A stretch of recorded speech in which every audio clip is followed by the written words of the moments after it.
ನಮಸ್ತೆ. ಇವತ್ತು ನಾನು ಹುರುಳಿಕಾಳಿಂದ ಹಪ್ಪಳ ಮಾಡ್ತಾಯಿದ್ದೀನಿ. ಈ ಹಪ್ಪಳ ಮಾಡೋದಕ್ಕೆ ನೋಡಿ ಕರಿತಾಯಿದ್ದೀನಿ ಎಣ್ಣೆಲಿ ಹಾಕಿ. ಎಷ್ಟು ಚೆನ್ನಾಗಿ ಕ್ರಿಸ್ಪಿಯಾಗಿ ಕ್ರಂಚಿಯಾಗಿ ಬಂದಿದೆ ಅಂತ. ಇವಾಗೆಲ್ಲ ಅಂಗಡಿಲೆಲ್ಲ ಸಿಗುತ್ತೆ ಇದು ಹುರುಳಿಬೇಳೆ 2 kgಗೆ ಅರ್ಧ kg ಉದ್ದಿನಬೇಳೆ ಹಾಕ್ಬಿಟ್ಟು ಮಿಷಿನ್ ಮಾಡಿಸಿರೋದು. ನಾನು ಒಂದು ಸೇರು ಹಾಕಿದ್ದೀನಿ, ಅದು ಅಕ್ಕಿ ಅಳಿಯ ಸೇರಲ್ಲಿ. ಆ ಸೇರಿಗೆ ಒಂದು ಮುಷ್ಟಿ ಆಗೋಷ್ಟು ಖಾರದ ಪುಡಿ, ಒಂದು ಮುಷ್ಟಿ ಉಪ್ಪು ಹಾಕಿದ್ದೀನಿ. ಕರೆಕ್ಟ್ ಆಗುತ್ತೆ ಅಷ್ಟು ಹಾಕಿದ್ರೆ. ಆಮೇಲೆ ಸ್ವಲ್ಪ ಇದು ಜೀರಿಗೆ, ಇದು ಮೆಣಸಿನ ಹಣ್ಣಿಂದು ಬೀಜ,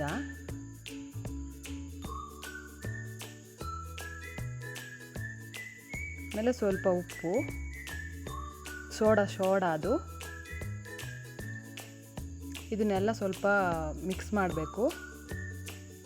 ಮಿಕ್ಸ್ ಮಾಡ್ಕೊಂಡು ಇದೆಲ್ಲ ಮಿಕ್ಸ್ ಮಾಡಿ, ಇದು ಮಜ್ಜಿಗೆಯಲ್ಲಿ ಕಲಿಸ್ತಾ ಇದ್ದೀನಿ ನಾನು. ನೀರೇನು ಹಾಕಕ್ಕೆ ಹೋಗಬಾರ್ದು. ಇದು ಚಪಾತಿ ಹಿಟ್ಟಿನಗಿನ್ನ ಸ್ವಲ್ಪ ಗಟ್ಟಿಯಾಗಿ ಕಲಿಸ್ಬೇಕು. ಒಂದು ಸ್ವಲ್ಪನೇ ಹಾಕಿ ಈ ಥರ ಗಟ್ಟಿಯಾಗಿ, ಆದಷ್ಟು ಗಟ್ಟಿಯಾಗೆ ಕಲಿಸ್ಬೇಕು. ನಾವು ಸಂಜೆ ಮಾಡ್ತೀವಿ ಅಂದರೆ ಬೆಳಗ್ಗೆನೇ ಕಲಸಿಟ್ಟಿರಬೇಕು. ನಾನು ಬೆಳಗ್ಗೆ ಕಲಿಸ್ತಾ ಇದ್ದೀನಿ, ಇದನ್ನು ಸಂಜೆ ಅಷ್ಟೊತ್ತಿಗೆ ಮಾಡ್ತೀನಿ. ಆದಷ್ಟು ಸ್ವಲ್ಪನೇ ಹಾಕಿ ಗಟ್ಟಿಯಾಗಿ ಮಿಕ್ಸ್ ಮಾಡಿ ಕಲಿಸ್ಬೇಕು. ಮಜ್ಜಿಗೆ ಹಾಕೋದ್ರಿಂದ ಗಟ್ಟಿ ಆಗಲ್ಲ, ಸಾಫ್ಟಾಗಿ ಬರುತ್ತೆ. ನೀರು ಹಾಕ್ಬಿಟ್ರೆ ಸ್ವಲ್ಪ ಗಟ್ಟಿ ಅಂತ ಅನಿಸುತ್ತೆ.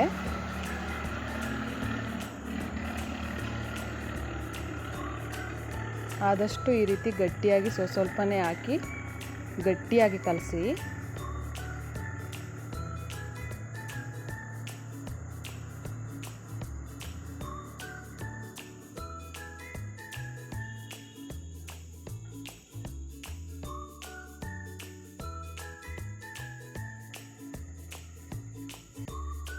ಈ ರೀತಿ ಕಲಸಿ ಎತ್ತಿಟ್ಟಿರಬೇಕು. ಇದು ನೆನಿಬೇಕು. ಬೆಳಗ್ಗೆ ಕಾಸಿದ್ರೆ ಸಂಜೆ ಅಷ್ಟೊತ್ತಿಗೆ ನೆನೆಯುತ್ತೆ.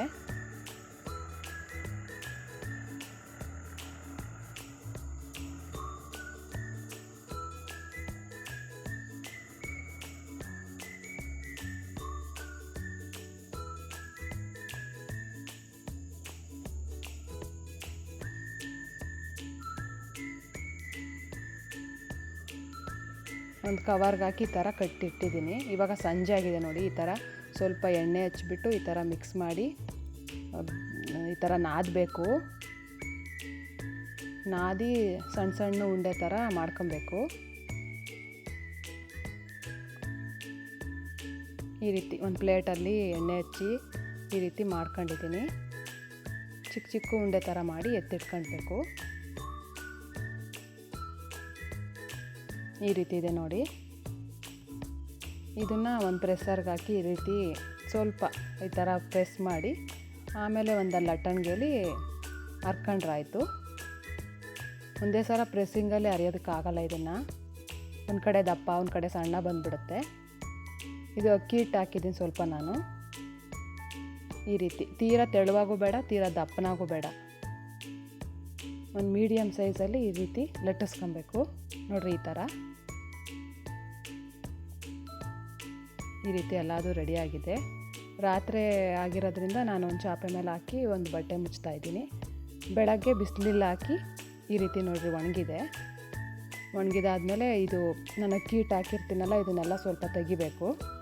ಬಟ್ಟೆಯಲ್ಲಿ ಒರೆಸ್ತಾ ಇದ್ದೀನಿ.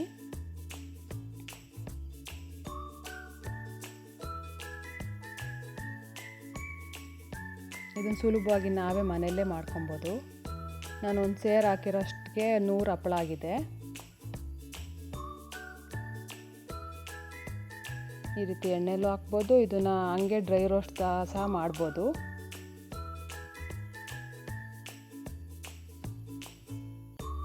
ತವಾ ಮೇಲೋ ಇಲ್ಲ ಕೆಂಡದ ಮೇಲೋ ಹಾಕು ಫ್ರೈ ಮಾಡ್ಬೋದು.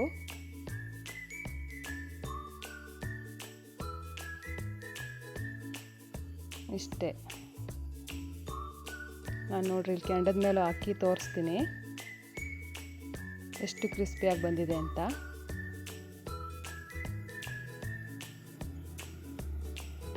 ನೀವು ಗ್ಯಾಸ್ ಮೇಲೆ ಸಹ ಮಾಡ್ಬೋದು ಈ ಥರ.